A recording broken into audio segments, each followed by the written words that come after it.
What is your take on seed oils? I think seed oils are great. Really? I think they're a healthy part of our diet. Are there 3 tips for menopausal women from premenopause to postmenopause that you have to reduce their symptoms and just support their bodies for health span and longevity? Would you choose a nut milk over a traditional milk? In terms of health, I do not believe that they are necessarily a healthier choice.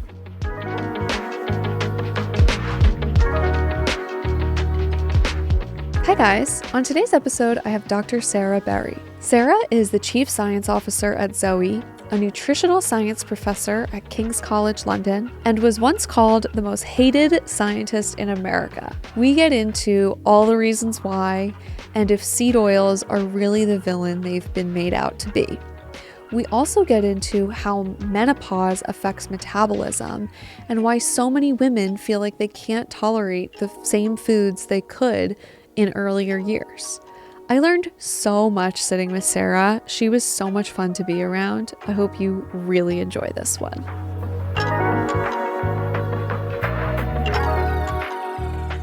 Dr. Sarah Berry, thank you so much for being here. I'm so excited. We have so much to talk about. Pleasure. Thank you for having me.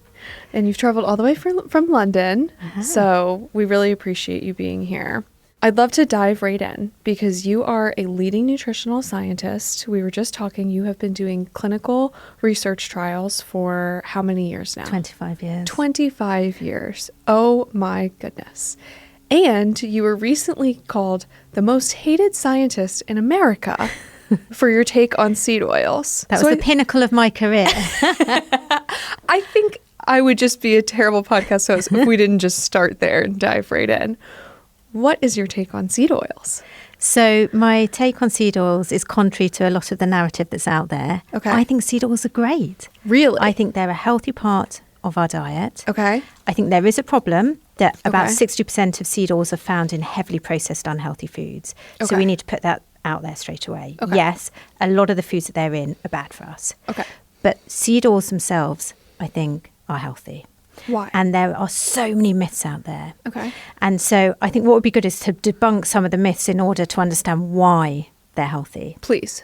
And so one of the myths out there is the fact that, as the intake of seed oils has increased over the last 50 years, so has the rates of all of these chronic diseases, cancer, cardiovascular disease, type 2 diabetes, obesity. So of course it's down to seed oils. Absolutely not. What else has changed in those past 50 years? I mean, look, the life we live now compared to 50 years ago is totally different. Right. It's not all down to seed oils. Yes, like I said, that seed oils are in a lot of unhealthy foods and that might play a role, but so many other things have changed. Then there's this big argument that seed oils are inflammatory. And yes, they act under particular conditions on pathways that are involved in inflammation. So the main fat that's in seed oils is a fat called linoleic acid. Right. And linoleic acid can in the body be converted to another fat called arachidonic acid. Okay. And this arachidonic acid is a precursor for lots of chemicals, which we call eicosanoids, that produce these pro-inflammatory like chemicals. Okay. And so because there is this theoretical pathway whereby linoleic acid from seed oils may be converted to this other fat, which may then produce these chemicals, obviously they're going to be pro-inflammatory, and inflammation underpins all these chronic diseases. So obviously they're what's killing us. But actually what we see in a Petri dish and what we see from the few mice studies out there does not play out in human studies. There have been more than 30 randomized control trials looking at how seed oils, or this particular fat that's in seed oil, linoleic acid, which is an omega-6 fatty acid, which many people might have heard of. These trials consistently show that they do not increase inflammation, and some have even shown that they may reduce inflammation. See, some have shown that seed oils reduce inflammation? Some have, not all, Okay. but some. But the majority of them show they have a neutral effect. So the totality of the evidence shows that the addition of seed oils to our diet does not increase inflammation. Wow. And this is really important because whilst a theoretical argument and whilst what we might see in a Petri dish or what we might see under superlogical, crazy conditions in a particular mice might result in inflammation. What happens in the human body is different. And this is why we need to be really careful when we hear people talk about or give a lot of misinformation, actually what the human studies shown. And that's partly because our bodies are so clever. Right. We control how much inflammation we should be having in relation to the conversion of these fatty acids. We balance that with lots of anti-inflammatory measures, etc. Now, obviously, sometimes it's perturbed, Right. but seed oils themselves are not associated with an increased risk of inflammation. Are there such things as higher quality seed oils than lower quality, and do they affect our body differently? So, really good question. The seed oils is a diverse group of oils. Right. In the US, the most commonly consumed seed oils are soybean oil, followed by sunflower seed oil. Right. In Europe and the UK, we consume a lot of what's called rapeseed oil, but also known here as canola oil. Right. They differ a little bit Okay. in the composition of the fats. So some have more polyunsaturated fats, so particularly these omega-6 linoleic acid fat. Some have more omega-3, some have more monounsaturated fat. Okay. So that will differ in terms of how, therefore, that fat impacts factors like how much it lowers our cholesterol. So we know that polyunsaturated fats have quite a potent effect on lowering our cholesterol, which again is one of the reasons that seed oils, I believe, are healthy for us, because they're high in polyunsaturated fats, they're high in monounsaturated fats, and we know that these upregulate our LDL receptor so that you actually can clear more of the LDL away. Wow. And so this means that these fats actually lower our cholesterol. Now, also, different types of seed oils have different micronutrients in them, different levels of vitamin E, different amounts of polyphenols. They all tend to have very high amount of vitamin E, and that's because it's the plant's natural way of preserving the quality of the oil. So lots of the seed oil or toxic people say, oh, well, you know, they've got loads of polyunsaturated fatty acids, they're really prone to oxidation, they're really unstable, and therefore they're going to oxidize your LDL, your bad cholesterol, and, you know, that's going to cause all of these problems. Well, no, because the plant naturally has its own defense against this, the vitamin E, and that acts in an antioxidant style capacity to prevent oxidation of that oil. Now, processing can also impact the quality of the oil, but it's a kind of double-edged sword. Okay. So what processing does is it kind of cleans up the oil. Okay. It removes a lot of the volatile compounds. It keeps the oil stable. It keeps the oil safe as well. But whilst processing, what it often also does is remove some of the bioactives like the polyphenols that we know have favourable impacts on our health. And so whilst I think by processing the oil, you're removing a lot of the components that are unstable that could potentially have a negative impact on our health, you're also removing some of the goodies as well. So you're removing the goodies and the baddies. Now, there's a lot of discussion out there about cold press seed oils, where literally that's just like taking the seed and squashing it and, you know, the oil squeezing out. Right. That's considered the most natural way to do it. But again, you're going to have a lot of these volatile compounds that then degrade the oil, and then it's going to become more oxidized. So therefore, is it that healthy? But you're preserving all of these bioactives. Or you go through this process of refinement that, in my opinion, based on the evidence, is not harmful. Yes, it might reduce the amount of polyphenols. Yes, it might just slightly reduce the amount of vitamin E, for example. But actually, apart from the fact that there's very scary words to explain some of the processes like bleaching, deodorization, you know, which do sound a bit scary. You know, you imagine this oil having like peroxide like we put on our hair. Yeah. The reality is it's not like that. Unfortunately, the words that are used, I think, make it seem a bit scarier than we should. And so the oils that we're consuming now are absent from nearly any traces of any of the different chemicals that might be used in any of these refinement processes. Okay. And so I believe, based on, again, the totality of the evidence and all of the clinical trials that are out there, that typically use refined seed oils that have gone through these scary processes, they consistently show that they do not negatively impact inflammation, that they reduce cholesterol, particularly our bad cholesterol.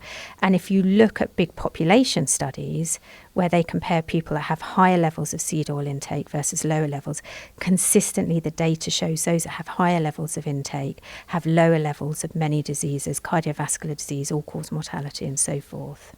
So how did who started this rumor about seed oils and why why all of this, mess about them? Do you know? I have no idea Okay. where it originated from. Okay. I understand that there's very plausible arguments, as to the points I laid out before. It's processed, it causes inflammation, it can be oxidized. Right. Our intake has increased so with all these chronic diseases. Yes, that makes a really lovely story, but the real evidence doesn't support it. Okay. The thing is what gets more clicks? What gets more clicks on social media? A scary headline. Right. This like fear mongering. Yes. That gets a fearful or worry inciting headline gets 10 times more clicks than, someone like me coming on and saying, well, the evidence shows seed oils are safe for us and this is why. And you look at this clinical trial versus someone going, seed oils are toxic. Right. They're causing this. They're killing you. Yeah. Who's going to click on what? It's so true. I talk about it all the time. It's like, it's a very funny part about being in this, fast growing wellness industry is the thing I guess it's like politics, especially here in the US or anything. The more kind of extreme your stance on something, the more clicks you'll get and the louder your voice becomes. And the truth of the matter is that with most things, as in life in general, somewhere in the middle is the truth. We shouldn't all be on the carnivore diet. We shouldn't all be on a raw vegan diet. We should be somewhere in the middle, eating an omnivore diet that's, balanced in macro and micronutrients. Would you agree with that? Absolutely. And I think, food is so nuanced. How food impacts our health is so nuanced. There isn't one extreme or the other, but people quite often want to hear that one extreme or the other, or they want a quick fix. They want that silver bullet. And scientists like me who are on the ground running clinical trials will always caveat everything with a little bit of caution. Right. So whilst I am saying that the totality of the evidence now shows that seed oils, in my opinion, are very healthy, if I'm teaching this to students, I will always caveat that saying, this is what it shows now. Right. Let's see where the evidence is in the future. We'll always use words like may or associated or could. Right. You'll never get me there going, definitively, this food, is going to kill us, or this food is going to add 10 extra years onto our life. Right. And so I think that's the problem a little bit. So the myths that are often advocated by people who aren't the cautious scientists, who often aren't scientists at all, who talk in that very confident, definitive way, that gets more airspace. Oh, yeah. And more coverage. And that they have a very plausible argument. Yes. It's funny because we were just discussing someone before we began who, has really created a movement around mold-free coffee. So I've never heard of that. It hasn't made its way to the UK yet, but it's like it's a thing. If you're into wellness in the US and nutrition, people know like, oh, I should be buying the coffee should be checked for mold, right? And the more experts I talk to, the more people are like, yes, as with anything, you should be buying high quality coffee beans, organic whenever possible. But the whole mold-free coffee thing is really just a marketing thing because truly you would have to literally check every single bean for mold. So, and nobody's capable of doing that. So it's just one of those funny things. But my God, if you speak definitively and say the mold in your coffee is what's causing your brain fog and your autoimmune diseases and all of these things, and if you cut it out and drink my brand instead, all of these issues will go away.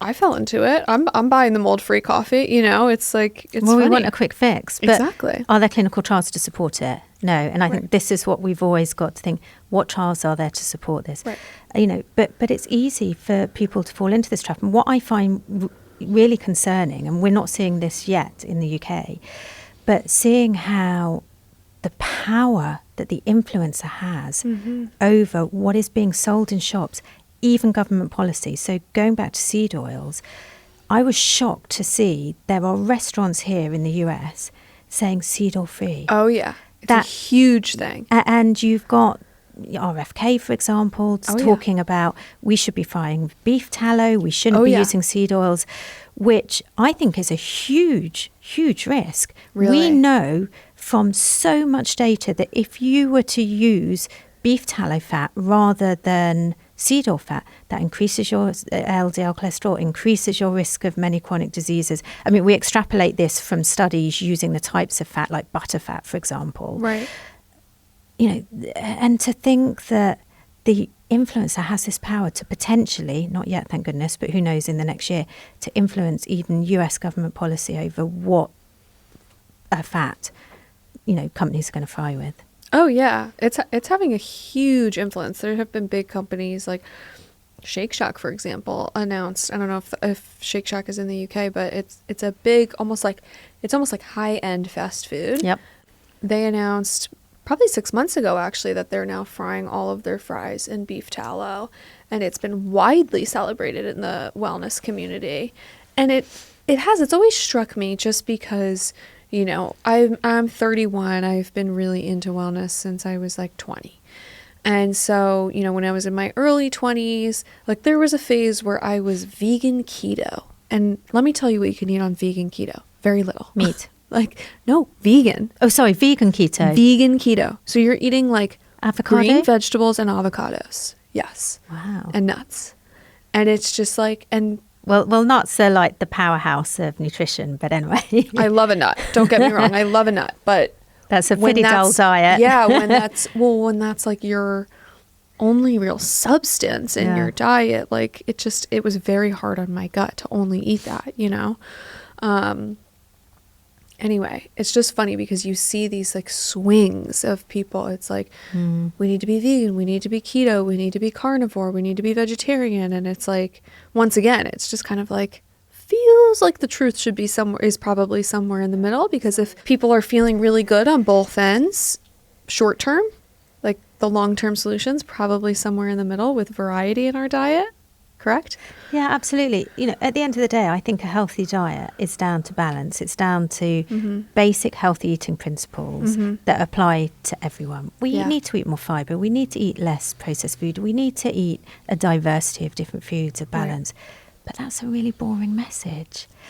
And, you could have sensible people like me, dietitians, saying, eat your fiber, have your whole grains, have lots of vegetables and pulses and fruit. Right. Versus someone like, I've got the answer. Right. Just have this. Right. I mean, goodness knows what, Just eat steak 3 times a day. And it's going to cure everything. Yeah. Yeah. So we need to make the basics, the balance, sexy. Yeah. I don't know how to do that, but that's what we have to do. Yeah, but that's why you're here today, because I think you're doing actually a very good job.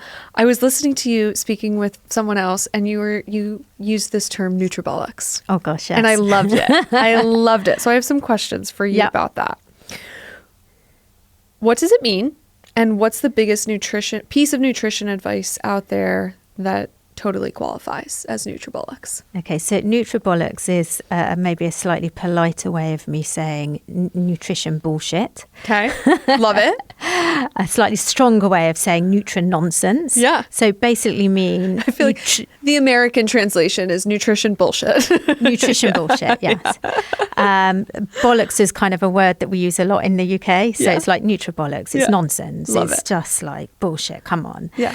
And it's almost, I would use it against myths that I almost think aren't even worth engaging with. I mean, come on, that's just like nutribolics. Okay. Which unfortunately, recent surveys have shown that only 2% of some of the TikTok nutrition information is actually correct. So that implies that 98% of TikTok nutrition information is nutribolics. That is worrying. And there's a whole generation getting not just 98% of advice. nutribolics. Yeah, but they're getting lifestyle. A lot of their advice on TikTok. Seed oils is a perfect example of a message that I would say is nutribolics. Seed oils are toxic, nutribolics. What about steak every day? Nutribolics. Really? Although I would caveat that with, it depends what you're having it with, and it depends on the amount. Okay. So I would say that if you're having a small amount of steak, and the rest of your plate is packed full of a diversity of unprocessed plants, lots of different colours, so you're getting all of the polyphenols and loads of fibre, then I think it's okay. Okay. I think animal and environmental considerations aside, if it's a good quality steak, if you're not having, if you're trimming off most of the fat, then I think in small amounts it's okay. But what we do need to be mindful of is there is quite strong evidence showing that red meat is associated with increased risk of certain cancers, particularly colon cancer, and particularly early onset colon cancer as well. And this is something we've been doing some research on. We actually had a paper come out yesterday in, I can't remember the journal actually. No, we had a paper actually come out yesterday showing that the intake of certain foods was associated with a higher risk of early onset colorectal cancer, particularly in women, and red meat is part of that. So really, we need to be a little bit careful, but I wouldn't say you have to totally exclude. Okay. So that's kind of, I'm sitting on the fence, I'm afraid, with that Nutribolics one. Okay. And another trend here in the US that I hear a lot of people in the wellness community talking about is incorporating organ meats into, not just eating red meat, but incorporating organ meats into their diet as well for the nutritional benefits of that. Do you have any knowledge on that front as to if that's Nutribolics or not? So I haven't heard about that trend. Okay. I think that there's so many other foods that you can get all of those nutrients from. Yes, organ meats are really rich in many vitamins and minerals, particularly fat-soluble vitamins, but you can get those from so many other foods as long as you're getting a diversity. Eggs, for example, people forget just how many nutrients there are in eggs. Not only are they rich in protein, which I know is having its moment as well in America, but in so many other minerals and vitamins, nuts and seeds. There's so many other ways of getting what we would get in organ meats. But yes, it is a very compact way to get that. Okay. But again, you're getting all of the downside with it. You're getting the fact that they're high in saturated fat. You're getting, some of the other negatives that go along with having red meat, organ meats. Right. So when you're a mom, when you're cooking for your family, what, or whoever's cooking for your family, what oil or fat source are you using? So it depends on the purpose. Okay. And this is something, again, I think in health we often forget about, that at the end of the day, food's got to be enjoyed, hasn't it? It's got to taste great. Yes. And it's also got to function in the way that you want it to function. So I don't want to use sunflower oil to make a cookie because that would just be dripping out. I need a good solid fat. I need butter, even though I know it's not very good for me. It serves the function. Okay. So when I'm choosing what to cook with at home, I think about not just health, I think about the taste, and I also think about the functionality of that. So if I've got a cold dish, like a salad, I will put loads of virgin olive oil on it. We know extra virgin olive oil is one of the best oils out there. It's packed with polyphenols. It's really rich in monounsaturated fatty acids, which are so good for our health. But it has a very fragrant taste, extra virgin olive oil, so I don't want to fry with it. So if I'm frying, I want to fry with a very neutral fat that doesn't have that kind of fragrance. So typically I'll fry with rapeseed oil, also known as canola oil here, or maybe a sunflower oil that's particularly high in oleic acid. So you have these varieties that are called high oleic sunflower oil. It's quite a standard vegetable oil, we'd call these in the UK. So if I was frying an egg or I would use those oils. If I was baking, then I would use the fat that serves the function of that baking. So typically I would use butter because I know that will give it that lovely taste, that lovely mouthfeel. On my toast, I do use butter. I do believe that many of the high polyunsaturated fat spreads are a lot better for you. Okay. But at the end of the day, when I bite into that bit of toast, I want that lovely creamy mouthfeel from butter. Right. So again, I'm kind of weighing up what I enjoy versus what is healthy for me. Okay. So from a health perspective, say you're choosing butter, would you choose, for health, would you choose like I have Kerrygold Irish butter in my fridge, or I have a plant-based butter alternative? The plant-based butter alternative would technically be the healthier choice. So a controversial opinion for the seed oil haters out there. Yeah. Absolutely. The evidence very clearly shows that one of those plant-based spreads would be far healthier than having butter. Now, having a butter in moderation is fine. Right. It's if you're having an excessive amount of butter. So I don't want to scare people away from ever having butter, but there's been lots of clinical trials looking at people where they have a butter for a period of time, then they have these plant-based vegetable spreads, and it clearly shows that having the plant-based vegetable spreads lowers cholesterol, reduces inflammatory measures and so forth compared to having the butter. Also, big studies coming from like the Harvard cohorts showing hundreds of thousands of people that for every 5 grams that butter is replaced by vegetable oil, you reduce your risk of all-cause mortality and cardiovascular disease by a certain percent. Wow. So I think the evidence is quite clear on that. We do need to be mindful of one argument that's used against what I'm saying is that, well, hold on, these spreads are full of trans fats. Have you heard of trans fats? Yes. So years ago, the food industry used to use a process called partial hydrogenation. Right. And they would take a liquid fat, so they would take soybean oil, rapeseed oil, sunflower seed oil, and they would process it through this process called partial hydrogenation. And what that would do is it would convert a liquid oil into a solid fat. So that it had the functionality that you needed for a spread. Right. And so most of the spreads 50 years ago, 40 years ago, 30 years ago were made using partial hydrogenation of seed oils. But they created this real baddie, trans fats. Trans fats increase cholesterol. They cause inflammation, cause loads of different negative health effects. Right. The food industry now no longer use the process of partial hydrogenation. Okay. So there are no longer industrially produced trans fats in our spreads. Okay. But there is some data from many years ago when seed oils were converted using this process into harmful trans fats, showing that the spreads that you're talking about in your fridge, the plant-based spreads, are unhealthy for us. That was because back in those days, they were created using this bad process. Okay. So would it be the same thing for cheese versus plant-based alternative cheese? So cheese is quite special. Right. Okay. And cheese is a great example of how the food matrix, so the structure of the food and the nutrient-nutrient interactions can actually modulate the healthfulness of that food. Okay. So if you take butter and cheese, in terms of their fat composition, they're almost identical. Okay. So they have this almost identical amount of saturated fat, monounsaturated fat. And so therefore you would think, well, hold on, we know that butter's not great for us because of all the saturated fat and it increases cholesterol, therefore cheese isn't going to be good for us.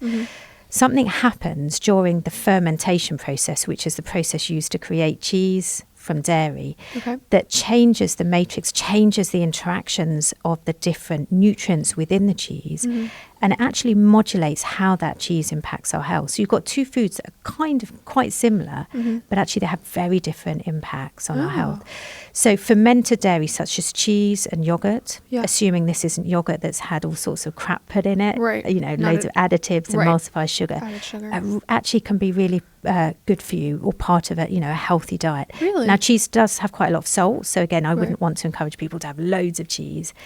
But because of the way that the food matrix modulates how that saturated fat impacts you, then you're changing an unhealthy version, which is a butter, into a healthier food. So that's good news. I'm excited to hear that. Good. I love cheese. I love it too. And are there superior cheeses and inferior cheeses? Like, what's the most healthful cheese? Yeah, that's something I don't know the answer to. Okay. So Tim Spector, who you had on, he would absolutely be able to give you those answers. We do know that different cheeses can differ not just in terms of their fat composition, but they differ in terms of what microbial species they have in them. And so as part of the fermentation process, it converts them in kind of quite simplistic terms to like this probiotic style food. So it's got lots of different bugs that we know are great for our gut microbiome. Different cheeses have different ones, different amounts. Got it. I don't know off the top of my head which one would be the best. I don't think there is data showing that yet either. Okay. That's really fair. But, you know, do you have cheese strings here in the US? Yes. Okay. Cheese strings obviously are not going to be one of the goodies. Right. Because they're just so processed. Artificial. Right. Low quality. Yep. And then I'm assuming from what you're saying, if it's like a low fat cheese, that wouldn't be a good thing. I think if it's low fat and not had lots of baddies added in to compensate for that fat, I think it could still be a healthy cheese. I think what we've got to sometimes be cautious of when we see food labels that say low, no, or reduced, whether it's cheese, whether it's yogurts, whether it's drinks, you know, whatever, sauces or so forth. If it's low, no, or reduced, what have they taken out? Okay, the baddies, great. But what have they put back in to compensate for that? because the reason often that there's particular nutrients in there is because that's what gives that food that magical mouthfeel or that taste. Right. So you're going to be adding something back in. Okay. You know, take Coke, for example. Mm-hmm. Yes, it's great that Diet Coke has all the sugar removed, Mm-hmm. but there's some sweetness in there, and it's Right. coming from additives that Right. we really don't know properly yet how they might impact our gut health, Right. how they impact our metabolism. Right. So, you know, you're replacing one bad thing often with another bad thing. Right. Okay. I understand. My last question on this topic would be milk then. Mm-hmm. We're both drinking a tea with a nut milk in Yep. it. Would you choose a nut milk over a traditional milk? I wouldn't personally. Okay. I think there's a few considerations here. There's obviously animal welfare, planetary health considerations, Okay. and putting those aside and thinking from a health perspective. Right. I think that dairy milk is a healthy part of our diet. I Great. think dairy milk is packed with wonderful nutrients like calcium, for example. Okay. I would personally opt for a low fat. Oh, okay. So a fat-free, or we have what's called semi-skimmed Yeah. in the US. Yeah, it's called 2%. So I would personally opt for 2%. So you're removing some of the unhealthy saturated fats, but you're maintaining all the other properties of that milk, whether Right. it's the protein, the calcium, you know, and the other vitamins and minerals. I think with plant milk, again, if you're making that call because of animal or planetary reasons, that's your own, you know, personal choice. Mm-hmm. In terms of health, I do not believe that they are necessarily a healthier choice. Okay. I think they have this wonderful health halo. Mm-hmm. They're often packaged, you know, in this very clever packaging that Oh, yeah, they're implies they're natural, you Mhm. know, that and obviously are better for you. Often those plant milks have been so processed. Right. All the structure from the plant they originally came from, which often is what makes that plant so healthy in the first place, is Right. totally destroyed. Right. Often there's emulsifiers, additives added in, not always. Right. And often there's sugar added in, or often they're processed in such a way that the carbohydrate in them is then really rapidly absorbed. Right. However, what I would say is that most of the plant milks are about 95% water. Right.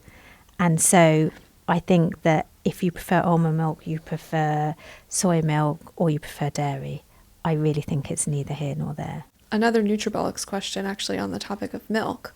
Another trend in the US right now is getting unpasteurized milk, raw milk, Yep. from the farmer's market. It's not a trend in the UK yet, Okay. so I don't know much about it. But Okay. what I would say is that I believe that that's harmful, and that I do not Okay. believe people should be doing that. Okay. And I have actually heard reports in the US of children dying because that's what they've been fed. And that's because the pasteurization process was put in place for a reason, because there could be very harmful bacteria in this raw milk, correct? Exactly. And, you know, this is, again, where we have to realise that a lot of the processes that are there aren't because the food industry are evil and trying to just add these processes to make the food bad because they want to kill us all. You know, a lot of these processes that are there are to make the food safe Right. to eat. They're to make the food stable. Right. So the processes involved in seed oil production, Right. they're to make that seed oil stable, which Right. ultimately makes it safer for us to consume in the long term. Right.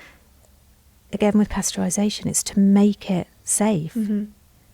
Yeah. And so just because it's been through a process, and there's this argument out there, and yes, we're eating too much unhealthy, heavily processed food. Absolutely, that's a problem. Yes. But that does not mean every process is bad for us. And this concept that's, you know, really gaining momentum out there, that the less processed, the better, Mm-hmm. I think it's becoming really problematic. Really?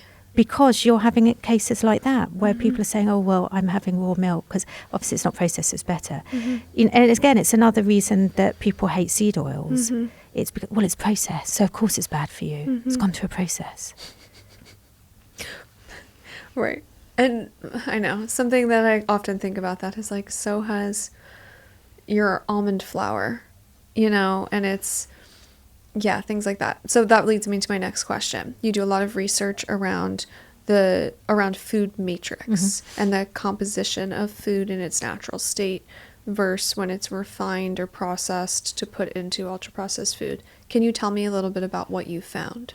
Yeah, absolutely. So an area that I'm fascinated by is food processing. Okay. And what we know is that food processing impacts many different features of a food, one of which is the food matrix. What we commonly think about when we think about food processing is additives, emulsifiers. So we know that heavily processed food tends to have more additives, tends to have more emulsifiers, tends to be lower in healthy nutrients like fiber, for example, and polyphenols, tends to be higher in, unhealthy nutrients, saturated fat, salt, sugar. What we don't talk enough about is, well, what else does processing do as well as change the composition of the food? It changes the structure of the food, and we call this the food matrix. Okay. And it changes the structure through all sorts of processing, whether it's fermentation, which we talked about related to dairy, whether it's through just physical disruption, just grinding, like grinding an almond down from an almond nut to an almond flour. Right. There's lots of different ways, heating, for example, that changes the structure. And by changing the structure, you impact the healthfulness of that food. You impact how quickly that food's absorbed. You impact how much that food's absorbed. You impact where that food's absorbed. So ultimately, it changes both the calorific value of that food, but it also changes your metabolic responses, so your health responses to that food. And I've done quite a lot of trials on this. And I find it fascinating because essentially you can have two foods that have identical pack labeling, identical nutrients that come from the identical food, where all you do is change the matrix, so the structure of the food, but they have entirely different impacts on your body. And I can give you an example if you'd like. Please. So let's stick with nuts. Great. You talked about almond flour. So I've done a study where we feed people whole almonds. So imagine chewing an almond, swallowing the almond. Or we feed them almond flour, where you really finely grind the almonds. And we look at how that impacts how many calories you absorb. We also look at how that impacts your metabolic responses, the healthfulness. What we know is that when you swallow whole almonds, you swallow particles at about 1 millimeter size. Okay. So they're quite small particles, but actually we know that in an almond, the size of the cells, so every plant is made up of thousands and millions of cells, the size of the cells is about 10 microns, which is less than a grain of sand. It's tiny. Right. So the point at which you swallow an almond, you're swallowing these 1 millimeter chunks within which there's hundreds of intact cells. Okay. And we've done these chew and spit studies. They're awful. We get people to spit out. At the point that I say, if you're about to swallow, you spit it out. Okay. And then we actually measure the size of these particles. Honestly, I've dealt with poo, I was going to say, I wee, guess blood. It's the one of the bodily things that I absolutely, as a researcher, hate the most. There's something really intimate about someone's spit. Anyway. And so we know from looking at these that you've got hundreds of cells intact. These enter your stomach, they enter your small intestine. Now, some of these cells are broken down, but actually a lot come out the other end. And the reason is because these cells are surrounded by a cell wall. Okay. And that's essentially fibre. That's what fibre is. Okay. And this cell wall is quite resistant to digestion. Okay. So you've got these 1 millimeter particles. Imagine these. Right. You've not spat them out this time for me. Right. They're passing through your stomach. They're passing through your small intestine. Some of the enzymes are breaking down some of them, but then you've got about 30% of the calories is excreted. Really? Because you've still got intact cell walls that are resistant to digestion. So when you look at the back of pack labelling of a pack of nuts, it will say per portion, which is 28 grams, it will say per portion there's 160 calories. Actually, no. What we know is on average you absorb probably about 120, 130 of those calories. The rest is coming out. Now, there's huge variability between individuals, but that's on average from trials. Okay. If I feed you the almond flour, so I've broken down, and I don't mean by processes that I could do in my own kitchen. I mean using the kind of grinders that you have in the food industry that are breaking them down beyond a 10 micron particle size. Right. So you're bursting all of the cells. Right. So all of the fat is being released from all of these billions of cells. Everything is there. Everything is accessible. We use a term called bioaccessible, which basically means the amount of a nutrient that's potentially available for absorption. Okay. When you eat that whole almond, you've got quite low bioaccessibility because it's trapped in the cell walls. Okay. When I give you that almond flour, so almond butter, heavily ground, then you've got 100% bioaccessible because it's all released from those cell walls. So actually, you've got nothing coming out the other end. Oh. So that would be 160 calories per portion Okay. compared to the 120, 130 of the whole almonds. Okay. But if I was to have a pack of almonds and just literally grind it, and we've done this in our studies, the back of pack labelling is going to be the same, isn't it? I was the just ingredient about to is ask almonds. about that. Right, because it's you get this like one ingredient almonds. Like say, yeah, you get a pack of almonds or a pack of almond butter. The ingredients might look exactly the same. They will. Almonds and salt. Almonds and salt. Yep, that's it. But look at the difference already, and that's just in the calories absorbed. Then we've done studies to look at, well, hold on, does this impact metabolic responses? So I do a lot of work on postprandial metabolism, and that basically means post-meal metabolism. Okay. Prandial is Latin for meal, so it just means post-meal metabolism. Okay. And this is basically looking at all the different things that are happening in your blood after you consume a meal, in about the 8 hours after consuming a meal. And what we know is if you consume the whole almonds, you have almost no increase in circulating postprandial, so post-meal triglycerides, which is basically the fat in your blood. Okay. If you consume the almond flour, again, same back of pack labelling, same food, you have a really big peak. Oh. Now, that's partly because obviously you're absorbing more of the fat because Right. it's more accessible. But it's also down to other factors that are related to where it's absorbed in the gut, how quickly it's absorbed, gastric emptying. But ultimately, regardless of the mechanism, the downstream effect is what matters here. And what we know is that if you have an elevated postprandial fat response, as with the almond flour, what we know is if it's elevated and repeated over many days, day after day after day, that initiates a cascade of downstream effects like inflammation, like oxidative stress, blood clotting, etc. And so what that would mean is that the almond flour is potentially initiating downstream effects that will be less healthy than consuming the whole almonds. Okay. Now, we need to caution that with, increases in circulating blood glucose, circulating blood fat, they're normal physiological responses. They're meant to change. And I'm talking about really if it's quite extreme and repeated. But what you can see is that you have two foods that change how you metabolize it, but also change how much. And then one other example I think that also brings it home really nicely is from one of my studies where I looked at wheat and we fed large wheat porridge, so like large particles. And then we literally got those and just ground them. Okay. Just put them in a blender. So they were tiny, kind of quite powdery. Okay. And then we fed them on different occasions to different people. And what we found is if you had the large wheat particles, you had a very blunted postprandial glucose response. You had a very small increase in circulating blood glucose after consuming them. Okay. If you had the powder, you had a big increase. Right. And then that was followed by a dip. And we know that's a problem because we know the dip in glucose below baseline that occurs about 2 to 4 hours after consuming a meal can cause increase in hunger, in how much calories you go on to consume. We saw big differences in gut hormones related to hunger and fullness as well. And that's because where you absorb the food is different. Would that be like GLP-1, GIP hormones? GIP, for example, there was about 100% difference in GIP. Really? Yes, between the large porridge wheat and the finely ground. And this is because it also changes where it's absorbed.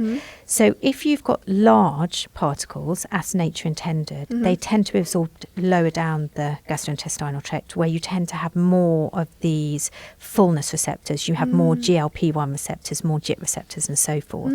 Yet if it's finely ground down, it's almost kind of pre-digested. So it's absorbed very quickly higher up the gastrointestinal tract where you don't have the same density. Okay. And so what these examples with the nuts and the wheat show you is that just the process of changing the food structure, the matrix, you can have foods with identical back of pack labelling, identical nutrients, identical ingredients, but actually how they impact your body is really different. And so that's why it's really, really important for us to think about how food processing impacts our health beyond the label. Right. And think about, well, hold on, does this resemble the food that it came from? Right. It's so interesting. I'm thinking about even just like, I feel like a common example of that, similar to what you're explaining, is like Irish steel cut oats as opposed to quick oats that are packaged to just throw in the microwave for 30 seconds and then be on your way. And there is, I've experienced a difference in the fullness if you eat the Irish steel cut versus the quick, you're hungry quicker. Yeah. And same thing, they might both be 250 calories and 40 grams of carbs, whatever. Yep. So interesting. Do you have any other tips for people to increase those GLP, GIP hormones for, obviously it's, I'm sure, just as common in the UK as it is here for everyone to be on these GLP-1 peptides, but there are people who can't be on it. Like myself, for example, I'm trying to get pregnant, but I'm still concerned about my weight. I want to keep those GLP-1 hormones or GIP hormones up as much as I can to be at the healthiest weight I can be. Do you have any suggestions for people like myself? So I'm not aware of, and I don't believe there are any kind of magic foods that are going to spike your GLP receptors. I think that, again, the principles that underpin a healthy, balanced diet are the kind of principles that will maximise your feeling of hunger, will maximise your feeling of fullness. So having plenty of fibre, making sure you have a balanced meal. I would focus on more the principles that keep you full for longer rather than worrying, does it increase my GLP or not? Because there's lots of different hormones involved in modulating our hunger, modulating our fullness, modulating our satiety.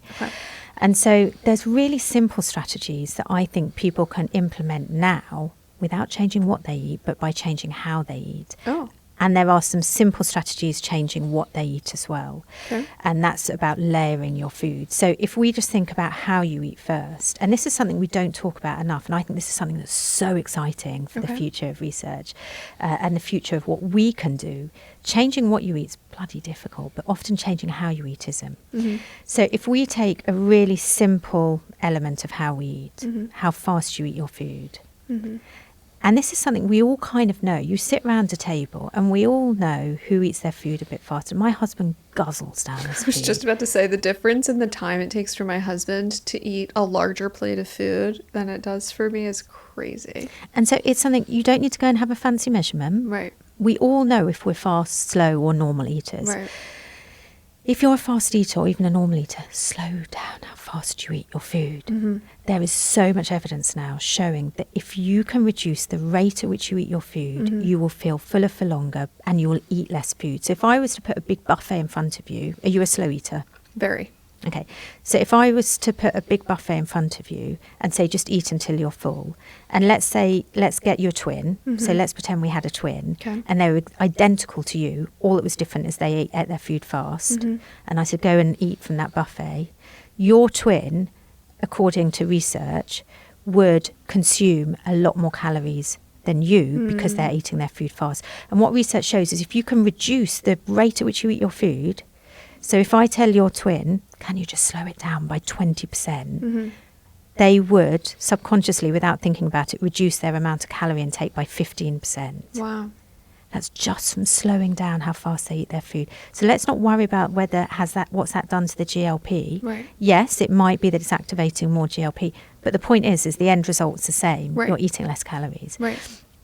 And there's things that we can do as well as slowing down how fast we eat our food. We can also think about, well, can we change the food that we're eating to make us slow down the rate at which we eat our food? Okay. And there's some fantastic research coming out now showing that texture plays a really important role in shaping how much food we eat because it shapes how fast you eat the food. Okay. And this again brings us back to the same old thing, processing. So processing a food typically changes the texture of a food and typically changes it to be a softer texture. We know from research you eat more calories in a minute from softer textured food than hard textured food. And there's a lovely study that illustrates it really nicely, and I think will hopefully give your listeners a kind of practical tip that they can take away as well. So there's a study where they had people eating a burger, and on one occasion they came in and they had this burger and it was quite soft, the bun. It had soggy lettuce in it and it had a soggy meat centre. Came in another occasion, they ate the same burger, but the bun was a bit crispy, the meat patty was a bit crispy, and the lettuce was crispy. And they were given a huge burger, more than that they would normally be able to eat, and they were told just eat as much as you can, or as much as you want to. When people were having the crispy burger, so slightly harder texture, they ate it more slowly and they ate less of the calories.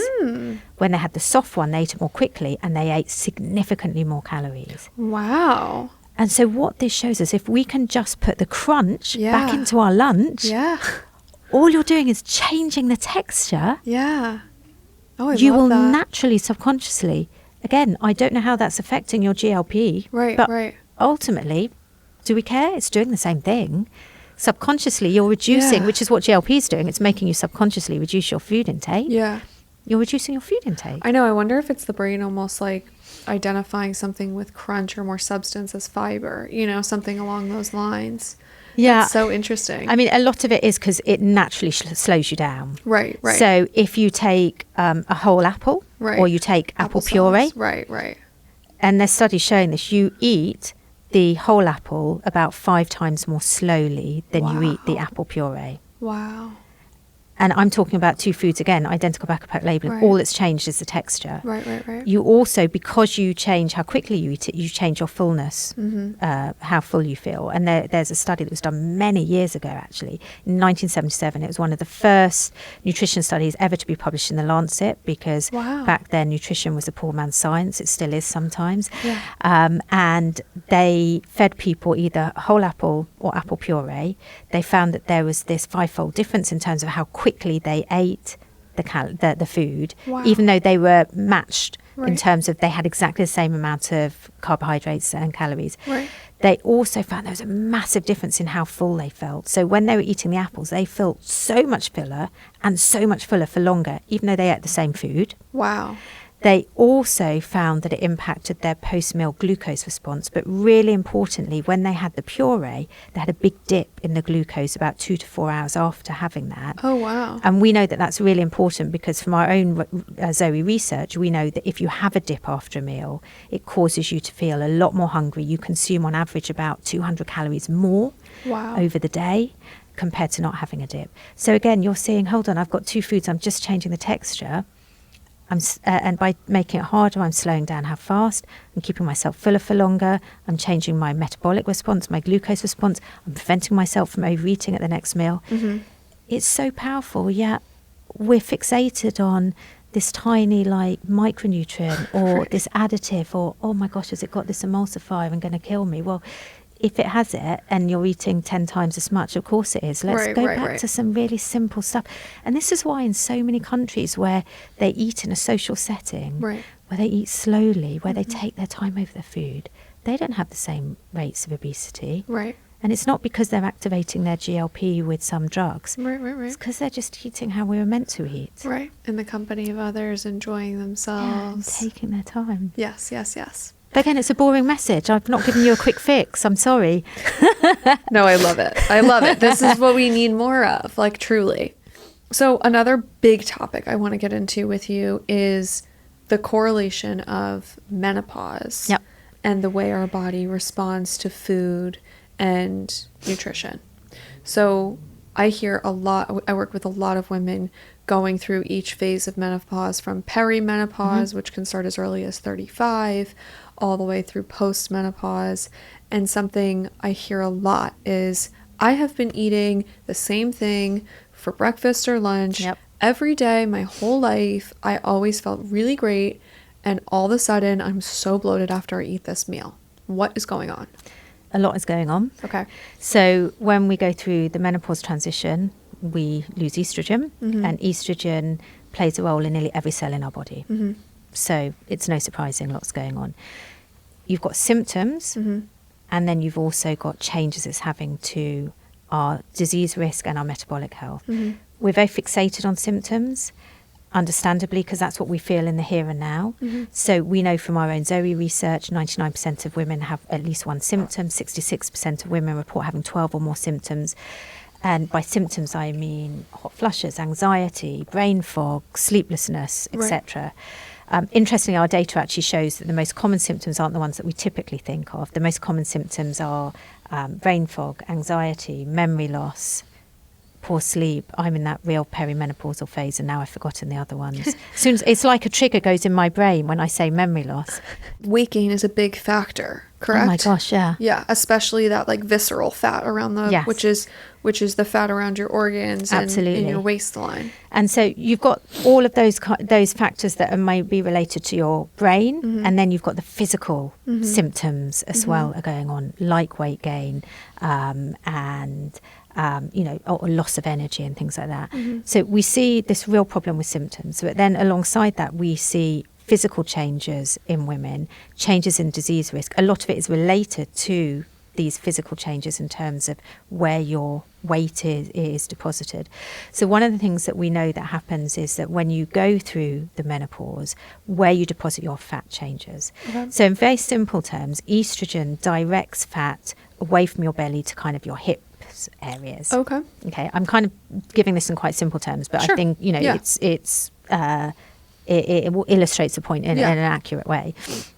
What happens is as you lose estrogen, you lose that kind of protective effect of it directing the fat to your thighs, your hips, and it's therefore directed to your belly. Oh. So what happens is that's why you get that menopause belly, as we call it, because you're losing estrogen's natural protective effect of preventing it building up around your belly. Okay. What that we know does is cause negative health effects. We know that weight around your belly is particularly metabolically active and potentially harmful. We know that it changes a lot around inflammation, around how you metabolize food, example. Right. And so what's really interesting is our own research has shown you could give a premenopausal woman exactly the same breakfast as a postmenopausal woman, but how they metabolize that food is a little bit different. So if I was to give someone a high carbohydrate breakfast who was premenopausal, they would have a lower post-meal glucose response compared to if they were postmenopausal. So when you're postmenopausal, your glucose response is more sensitive. Yes, that's a more eloquent way of describing what I said. So so you could have had some cake in your 20s. It doesn't increase your glucose much. You have it in your 50s. You've gone through the menopause. It's going to increase your glucose. And that's because of the reduction in estrogen in our body? Yes, so we believe it's because of the reduction in estrogen. In our research, we actually took age-matched individuals because menopause is an age-related event. So it's like, how do you tease apart what's to do with age and what's to do with the actual event itself, i.e. the menopause? And fortunately, in our research, we actually have hundreds of thousands of people that we have data on. So we're able to, the power is in this large volume of data.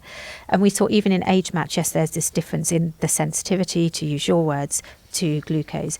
And yes, they have a higher response. We believe it's due to directly the loss of estrogen, because we know estrogen impacts your insulin release. It impacts lots of other enzymes involved in how you metabolize food. It's probably also related to the fact that if you have put weight on around your belly, that might also impact it as well. Now, it is important to remind people that an increase in glucose is a normal physiological response to a food. So I wouldn't over worry. But it starts to enable, I think, a peri or postmenopausal woman to understand, well, hold on, I am eating the same stuff. Why am I putting on weight? Why am I feeling more hungry even though I'm having the same stuff? Because you've got real metabolic changes in how you process that food, in where you're depositing your fat. So I like to use it as an example for us to be kinder to ourselves, rather than for every peri and postmenopausal woman to go out there and say, oh my God, I can't eat carbs because it does this. Or if you're having carbs, just make sure you're balancing out those carbs with protein in the food or fibre in the food, because it might give you that slightly bigger peak, which in itself isn't too much of a worry. But often if you get a big peak, you then get that dip after. And it's that dip that causes you then to overeat, feel a bit lacking in energy, and therefore consume more calories as well. Related, but kind of back to the Nutribolics, another trend that's very popular, especially on social media right now, is this recommendation to eat 1 gram of protein per pound of body weight, or like your goal weight if you're on a weight loss journey. What are your thoughts on that? So I think we've become very protein centric. Yes. More so in the US. Yes. Than the UK, but it's coming yeah. across the Atlantic already. Oh, yes. I was in Ireland over the summer, and I even noticed there, like in the, the gas station where there's lots of real food, which you don't find in the US, but it was like protein plate, protein, like the focus on protein is there already. It's coming. Mm-hmm. So yes, protein's an important nutrient, just like fat is, just like fiber is, just like many other micronutrients are as well. I think that the overfixation on protein is a problem because it's distracting us from the biggest problem we have. 95% of people in the US and the UK do not consume enough fibre. Mm-hmm. And consuming fibre, in my opinion, is at the heart of a healthy diet, is at the heart and root of many chronic diseases. Mm-hmm. We have to work on consuming more fibre. And by becoming fixated on protein, so many of us are not concentrating on what we should, but also many protein-rich foods, not all, but many protein-rich foods are devoid of fibre. Right. And in my opinion, I think the evidence shows for the majority of the people, we do not need to be having the amount that people are now advocating. Right. The majority of the people in the UK and the US get not just enough protein, but get actually a lot more than we think their needs are. Really? Now, for athletes, for postmenopausal women, for older individuals, yes, you need a little bit more protein. Okay. But I don't believe you need what you said, which is 1 gram per pound of body I don't know weight. how that translates to per kilograms. Right. So for it would be 130 grams of protein for me. Okay, so in the UK, our recommendations are 0.8 grams per kilogram. Okay. So people here are saying you should have 1 gram per pound of body weight. And with the conversion into kilograms, you're recommending about 0.5 gram per pound of body weight. Yes. So half. Yes. That seems right. Yes. And so I'm not a protein expert. Right. Again, I always want to be that cautious scientist that caveats that. But based on the evidence that I'm aware of, I think 1.2 grams per kilogram, which according to our maths is 0.5 grams per pound, I think is ample for the majority of the people. Right. Now, we do need to recognise it does differ according to your age, according to your sex, according to your activity status, and it does differ according to where you're getting it from. Right. So you have some foods that are more complete in terms of the protein, so animal-based foods. Right. If you're getting your protein from plant-based foods, from whole grains, from nuts, from seeds, from pulses, yes, they still contain all the amino acids, so all the building blocks of proteins, but they don't often contain them in quite the perfect ratio. Right. And so the key thing there is if you are getting your protein from plant-based foods, just make sure that you're getting it from a diverse range. You're not just getting it from whole grains or just getting it from pulses. Make sure you're getting it from all of those different plant-based sources. Right. But I still don't think you need to be going up to that much. 1 gram. Yeah. Yeah. But who knows? Let's see the evidence. It's just based on the evidence that there is now. I don't believe that's necessary. Yeah. And I think, if you're getting that much protein, what are you taking out of your diet? Because you've always got to think of instead of what. Right. Well, that's the thing. It's, I tracked my protein a while ago because I was just interested to see how much I was eating. And I was getting almost that much, but it was because I was doing things like adding 2 scoops of collagen to my morning matcha, which is 20 grams of protein right there. I make a hot chocolate at night with a scoop of chocolate protein powder. So it's like, if I remove those 2 things, there's 45 grams of protein, that wouldn't be added in my day. And then it's more like 90 grams, and I think a lot of these suggestions are around the fact that the focus on muscle mass right now of, women especially, there's a big emphasis to put on muscle and maintain muscle mass because of the importance as you age to protect your bones. And I think there's a lot of legitimacy in that. Agreed. And I think it also depends on the person, on people and their genetics. Like I'm someone, I'll put on muscle mass if I'm strength training, whether I'm eating 50 grams of protein or 150 per day. There are other people who just have a much harder time with it. They may need a little more. Would you agree with that? Yeah, the variability there is between individuals in how we utilize, how we metabolize that protein is huge. Right. And so I think, again, it's down to the to the individual level. Right. And this is the same across everything. It goes back to, that individual level Right. of what works for you. Right. And then, as you said, make sure you're not pulling other important nutrients out of your diet because you're putting the protein in, fiber being a very important one, because at the end of the day, we all need to poop. We need to feed our gut microbiome. Yeah. We need to keep our cholesterol down. And I think something else we need to think about when we think about protein is, I think we need to not obsess about, I've got to get this many grams in. Right. And so the way that you are adding it in, like by this artificial scoop and that Right. artificial scoop, protein also has a really important role, again, in modulating how we metabolize our food. Right. And so I absolutely agree having protein as part of every meal is really important. Right. And we know, again, from our own research, if I was to give you a high carbohydrate breakfast, Right. that was pretty much just carbs, you would have this big peak in glucose, and then you'd have that crash. You'd have that crash that I've talked about, that dip that would then set you on that roller coaster of eating more calories at your next meal, having that peak, that dip, etc. If you were just to add a protein source, whether it's some cheese or whether it's some Greek yogurt, for example, you can actually prevent that crash. You can cause a very slow, gradual increase in glucose, and then you have a very gradual decline. You feel fuller for longer. Right.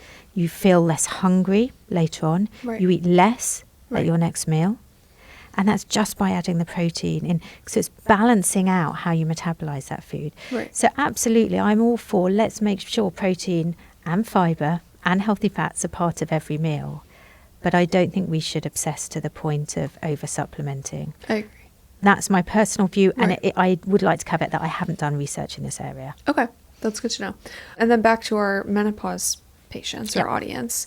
So that would be a way to kind of to blunt those glucose effects and hopefully, reduce some of those symptoms of menopause that they're feeling, especially the weight gain that they may experience, correct?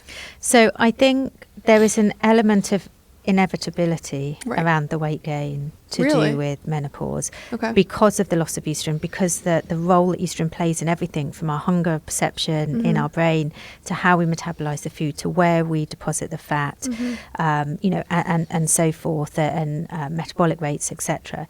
Yes, if you work hard, you can prevent some of it. But again, we've got to live our lives with joy. And if you're, I'm 48 and I have got a little bit, not much, but I have got a bit of a belly compared to 5 years ago. Yes, I don't want to wear a bikini. Do I want to deny myself of that chocolate bar in the evening, that glass of wine? Do I want to be in the gym every day? No. Right. So personally, I'm accepting that I am aging, Right. and that's a natural part of it. Right. Yes, there's things that you can do to help mitigate it a little bit. You can make sure you're having very balanced meals. So make sure if you're having a high carbohydrate food, try and add some protein to it. Try and add some healthy fats. What our research shows is that even if you're adding protein, if it's a low-fat source, like let's say a low-fat Greek yogurt, that's almost like adding just pure protein to it. But it's still from a food source and you're still getting all the other beneficial nutrients. Right. That's actually can be quite a low-calorie way of adding protein to your food. And what our research shows is you actually then eat less later in the day. So it's not like, oh my gosh, well, by doing this, I'm adding more calories to food. Well, no, you You'll end up compensate bleeding less. for it later in the day. Okay. I think that there's other things we can do. A lot of supplements out there are nutribolics. A lot of the supplements out there, what I call meno washing, stick meno for menopause in front of it, charge 20 times as much, prey on the fact that we're desperate in this menopause, sleep deprived state. I do think there's reasonable evidence for the benefit of soy isoflavones. Okay. And so what we know is soy have a particular chemical in it called isoflavones, and these have estrogen-like properties. So you might have heard of the term phytoestrogens. Right. So they behave a little bit like estrogen, and what ultimately they do is they bind to the estrogen receptor in the body. Okay. And so supplementation with soy isoflavones, which you can get in the supermarket, can reduce symptoms for many women. Okay. We know that in some Asian countries where they have a high intake of soy products that contain these isoflavones, they have a lower prevalence of many symptoms. UK, US, yes. So in Japan, for example. Oh, okay. In the UK and the US, it's quite difficult to get that level of isoflavones naturally from our food. So supplementation is the best way to go.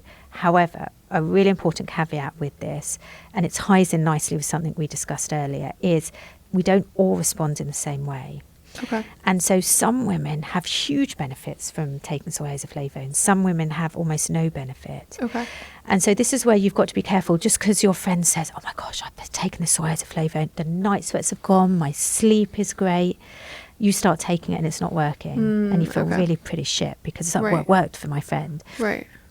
And this is because we are all so different. And I think this is a really important point, to finish up on, is that we respond so differently to food. We respond so differently to lifestyle. We respond so differently to every stimuli. Right.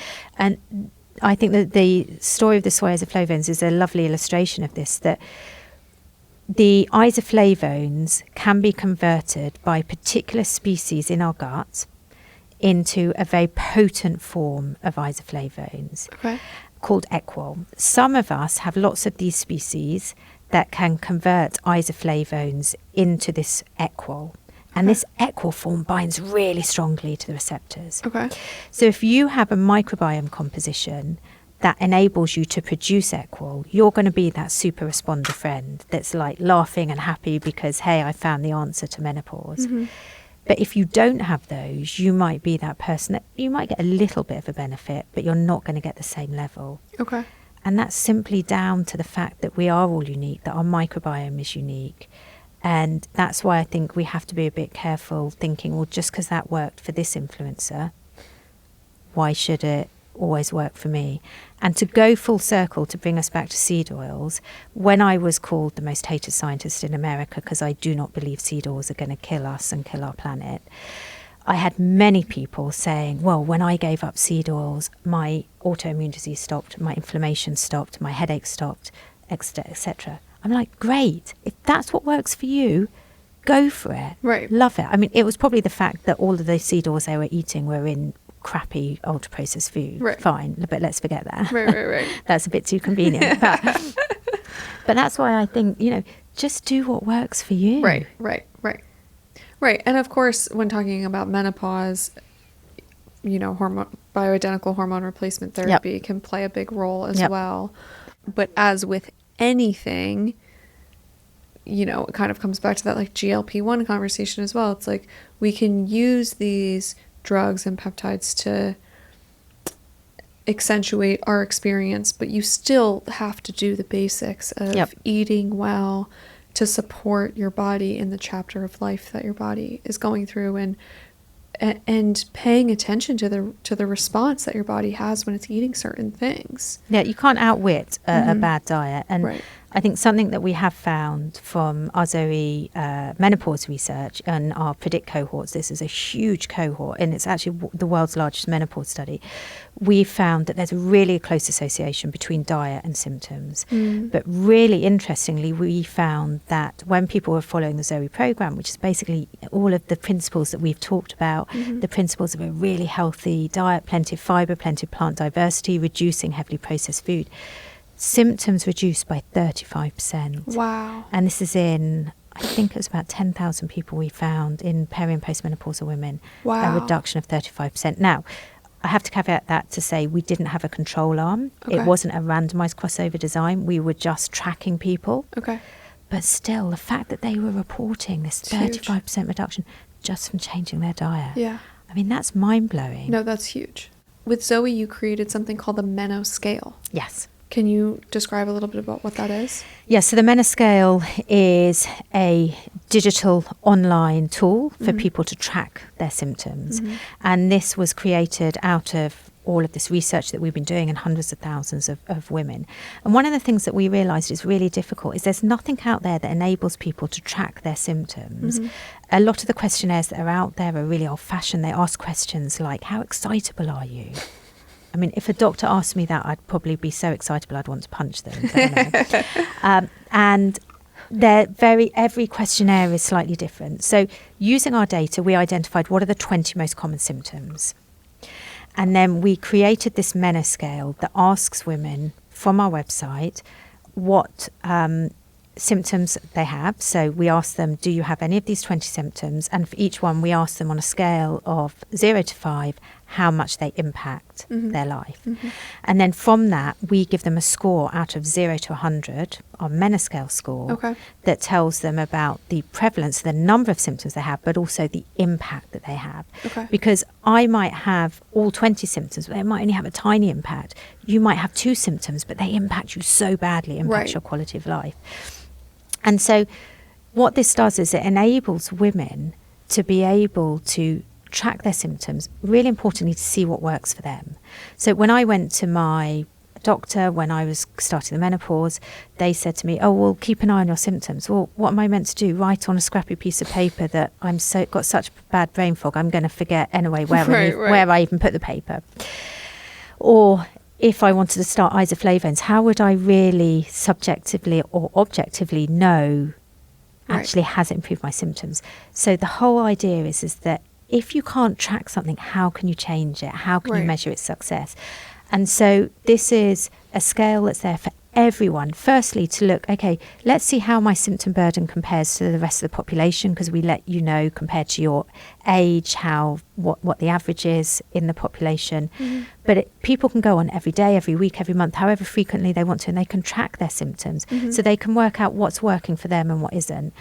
And you can find this on our Zoe website. So you can go to zoe.com/Menoscale. And I really encourage everyone to start using it. Yeah. No, I'm going to refer a lot of my menopausal friends and clients to use it, because as you said, I think it can be, I was just with a patient yesterday who's a friend, and I was asking her, she just started hormone replacement therapy, and I was like, she had been really suffering. And she was like, I'm feeling good. And then I was like, really? Like, how are the hot flashes? I know that was really bothering you. She's like, it's created such, I haven't had a hot flash in months, which is life-changing. Wow. It's so amazing.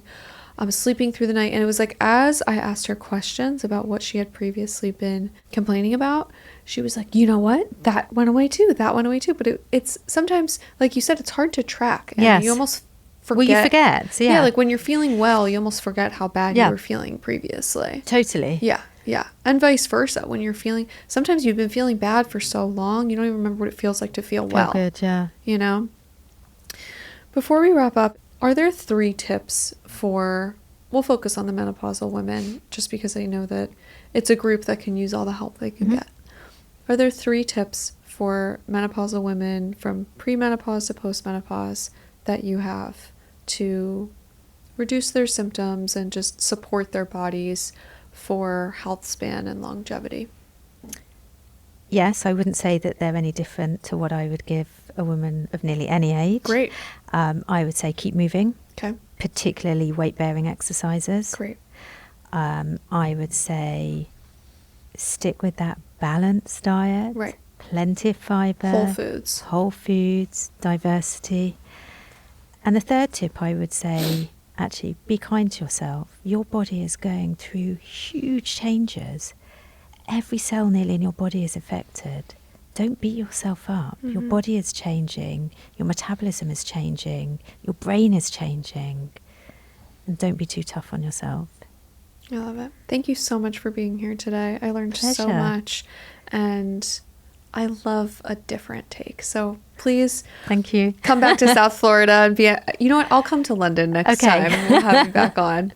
But thank you for all the research you're doing. It's really, it's very needed. So I appreciate it, and I know our audience does. Where can people find you?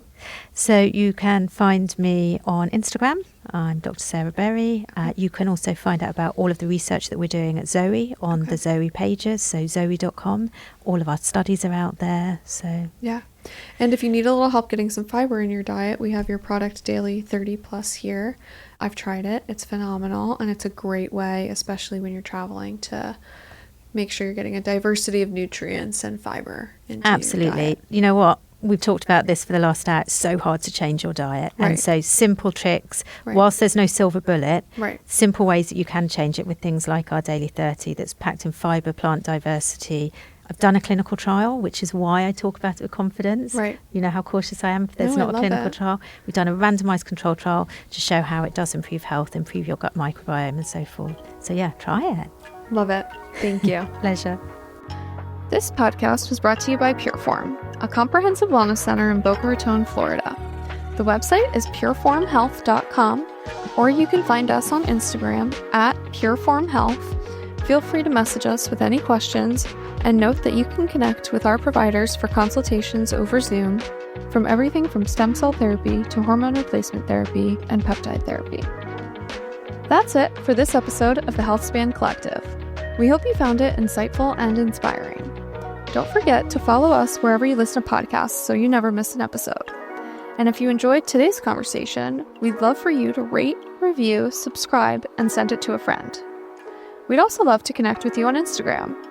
Follow the podcast at Healthspan Collective and me at Nicole J. Doran. And leave us a comment on our latest post, letting us know what you'd like us to cover next.